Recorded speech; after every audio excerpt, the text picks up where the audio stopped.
சொல்லப்போனா நீங்களே இந்த மாதிரி ஒரு ஃபீட்பேக் வீடியோ பார்த்துட்டு தான் மேபி ட்ரை பண்ணி பார்க்கலாமே அப்படின்னு வந்தீங்க. ஸோ இன்னைக்கு நீங்க வந்து நிறைய பேரண்ட்ஸ்க்கு ஃபீட்பேக் கொடுக்குற அளவுக்கு வித்தின் 3 monthsல ஜஸ்ட் ஒரு 90 daysல வந்து பாத்தீங்கன்னா ஏன்னா 0 வேர்டுல இருந்த குழந்தை சுத்தமா அவனோட என்விரான்மெண்ட்ல என்ன நடக்குதுன்னே ஒரு கவனம் இல்லாம இருந்த ஒரு குழந்தை 0 வேர்டுல இருந்து இப்ப 70 வார்த்தைகள் கொண்டு வந்திருக்கீங்க.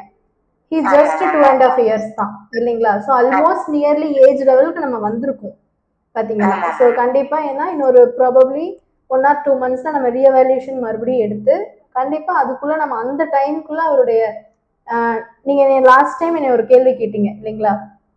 90% வந்து ஒரு குழந்தை வந்திருக்காரு, என் குழந்தை 90% வந்துருவாரா?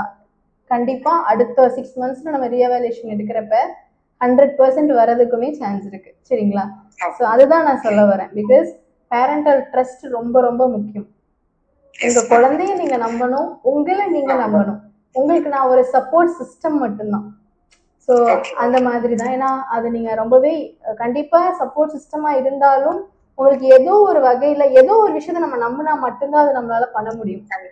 ஸோ அது மேபி என் மேல இருந்த நம்பிக்கையா இருக்கலாம், இல்லை என் மேல இருந்த வார்த்தைகள் மேல இருந்த நம்பிக்கையா இருக்கலாம், உங்க பையன் மேல இருந்த நம்பிக்கையா இருக்கலாம், எதுவா வேணாலும் இருக்கலாம் இல்லைங்களா? ஸோ நீங்க அந்த டாஸ்க் சொல்லி ஆதித்ய அடம் பிடிக்காம பண்ணி என்னாலையும் பண்ண வைக்க முடியுது, ஃபேமிலி சப்போர்ட்டும் இருக்கு அப்படிங்கிறதுக்காக நம்ம ஏன் ஃபீல் பண்ணணும்? ஃபீல் பண்ணாம சும்மா யோசிச்சு உட்கார்றதுக்கு அதுக்கு ஒரு அந்த நீங்க சொன்னதை கூட நான் எக்ஸ்ட்ரா ஒரு பண்ண வச்சிருவேன் வீட்டுல.